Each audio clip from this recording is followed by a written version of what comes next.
Now just before the video starts, I want to tell you guys, this video is the basics, this is part 1. I know you guys have been waiting a long time for this 99 Dungeoneering guide, and these ultimate tips and ultimate trips to get to 10-minute dungeons will be there, but it shouldn't be an ultimate Dungeoneering guide if I didn't also include the basics. So that's in this video, so please don't hate on the video for the fact that this is the basics. Please judge the video by how well it's done and how well it's made. So I hope you guys enjoy. See ya. Hey guys, what's going on? It's Ray. Welcome to this new video. This video is going to be my ultimate 120 Dungeoneering guide. I'm going to show you the fastest way to do floors to make sure you can do every room and basically get you the max experience per hour. Now I hope you guys enjoy this. I'm sorry I sound a little bit weird. I've been ill the last week, so yeah, I'm getting better now, but you might still hear it a little bit. Anyway, this is part 1. I don't know in how many parts this is going to be, since it is quite a massive guide and I haven't finished it completely by the time I'm recording this. But you'll notice as soon as the last part is up, I'll make sure to notice that. Anyway, I hope you guys enjoyed this. If you do, please let me know in the comments below at the end of the guide. And I hope to see you in the next part of my guide, so you make sure you watch all the parts so you know how to get the max experience. But this is part 1, and it's gonna basically show you the basic ways to train your Dungeoneering, the basic ways to set up a party and everything.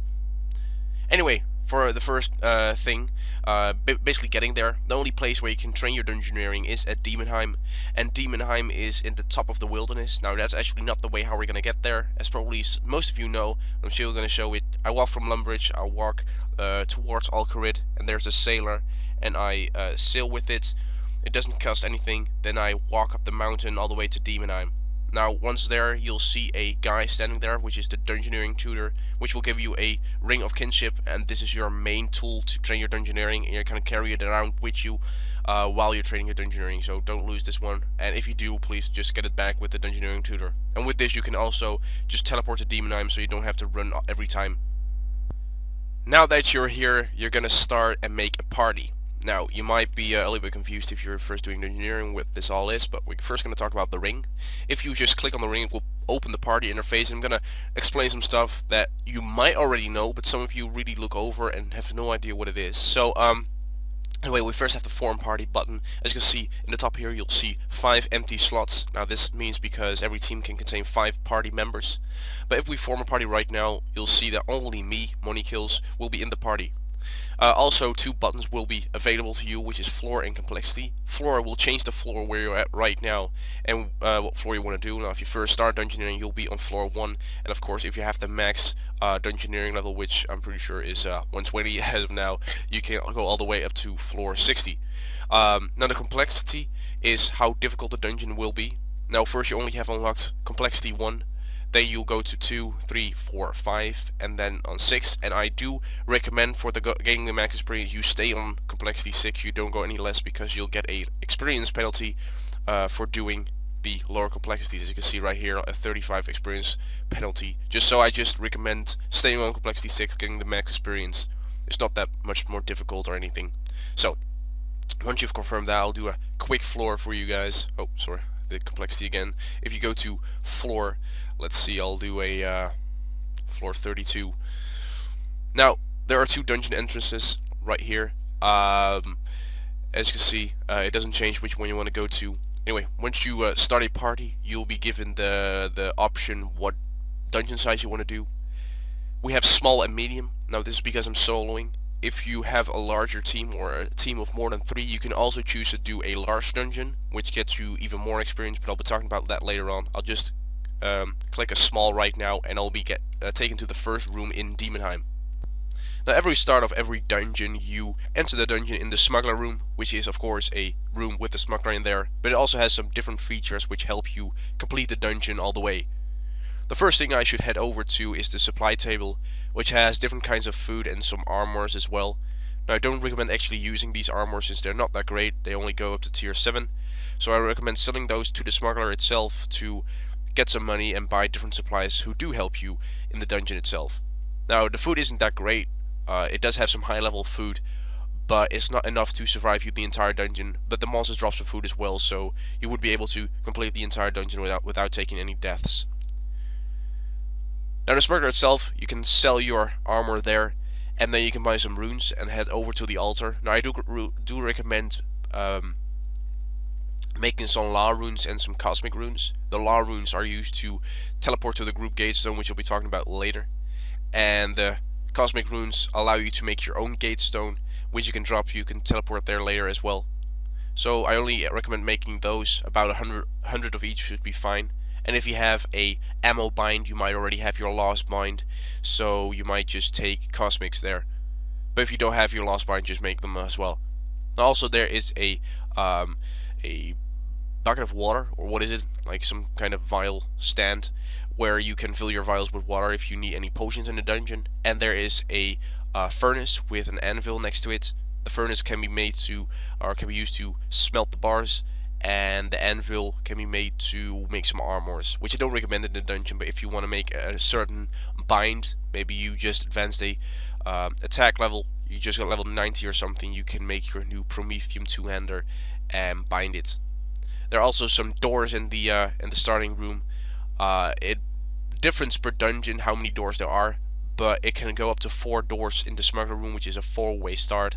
But usually it's around 2 or 3. It doesn't really occur that often where you have a 1-way or a 4-way. So that's basically the smuggler room. It of course also has some different features, but these are like hardly used. I probably have never used them in the dungeon before. So, and they can also be found all over the dungeon itself.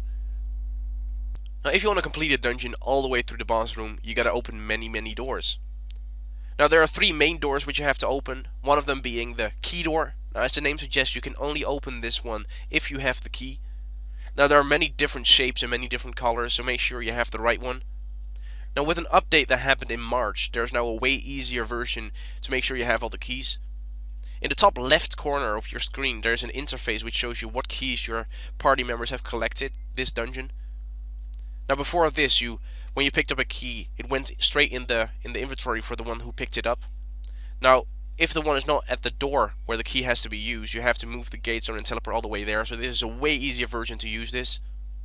The second door being the guardian door, as the name also suggests, you can only open this door if you've slain all guardians in the room. Now, the key are actually paths all the doors, but all the other 4 members have to slay all the guardians in the dungeon, or in the room rather. Now, make sure you follow the mark, since the keyer is also the leader of the dungeon and can mark different monsters if they are more dangerous or if they drop something valuable. So make sure you look out for that. Now, the last door is a skill door, which can only be opened if you have a certain skill level in the skill that is required at that door. Now, as you see on the screen, it is a wooden barricade, which you have your woodcutting level for. Now, there's a certain woodcutting level required to that door. So, and on the main path, so if you want to go all the way to the boss room, at least someone in the dungeon has the level for that door. And maybe you have to have a pot, but at least you can open it. Sometimes you also have dead doors, which is the skill level is way too high for any members to pot to that level. For example, if no one in the dungeon has any higher than 80 rune crafting, but the requirement is 99 rune crafting, you can't open the door, and it is a dead door. But it is always possible to go to the boss room. Those are the main 3 doors. Also, other doors like just normal doors which you can just walk right through, or a boss door which cannot be opened while you're in combat, but that's only in the inside of the boss room. The group gate zone is a teleport destination, and the leader or host of the group always carries the group gate zone around to make sure everyone can get to where he is. It also appears in his inventory at the start of the dungeon, so you don't have to worry about that either. Now, the group gate zone is very useful because if you ever encounter a guardian door or a skill door, which the host can't do, you can just teleport to the group gate zone, and the people who can actually do it, or everyone who needs to do it, can just teleport there and do the door or room that has to be done. Now, there is a group gate zone portal in the smuggler room, so if you ever want to teleport to the group gate zone, you can do it through there. But pretty much every team that is a Dungeoneering level of 60 or higher uses the law method. So at the start of every dungeon, as I told you before, it is very useful to go to the supply table and get some things that you don't need, sell them to the smuggler, get some rune essence, and make yourself some laws and cosmics. The laws will be able to teleport to the group gate zone with the group gate zone teleport spell. It requires 63 magic. Now, there's also another spell which is make gate stone. Now, For this, you'll actually use your cosmics, and you can make your own personal gatestone, which you can drop anywhere, so you can teleport back to where you ever want to go. So these are really useful, and basically are the main thing that makes a dungeon really fast, so more experience per hour. So if you have a good use of the group gatestone, you can get really fast dungeons. Now, what is the objective of a dungeon is, of course, to complete it. Now, how to complete a dungeon is, of course, you have a different dungeon size, so it kind of matters like how long the dungeon will be. But if you do a normal small dungeon, and if you have a kind of decent team, or if you do it quite good on your own, you can get to the boss in around 5 minutes. Now, the boss is kind of the guardian of the dungeon. You have to kill the boss, then end the dungeon, and you'll have an interface where you see your experiences and the tokens gained for this dungeon. Now, I have an entire guide on how to kill each boss. It is an ongoing series. I already have the first part out. There's a link on the screen right now which will take you to that video, so you can see how to kill every boss, especially if you're just starting out. The beginning bosses are already there. I'm pretty sure up to wave 30, I'm pretty sure. So you can click on there and the rest will be out as well. But if you have any questions on how to kill any boss, just go to that link. Now, there's one final thing I have to tell you before you know all the basics of Dungeoneering, and that is your first bind. Now, I have an entire different part about binds, so I'm not gonna make this too long, but I just want to tell you guys that you need a weapon as your first bind. At level 1, you can only bind one thing, and it should be your weapon, since you that way can kill everything faster, can kill every guardian door, can kill all the bosses and everything like that. So before you get to level 50, you first need your weapon, and after that, I'll tell you in the in a different part about what you should bind next. Anyway, I hope you guys enjoyed this part. If you did, please let me know in the comments below, and the next part should be out in the next couple of days. So, see you guys.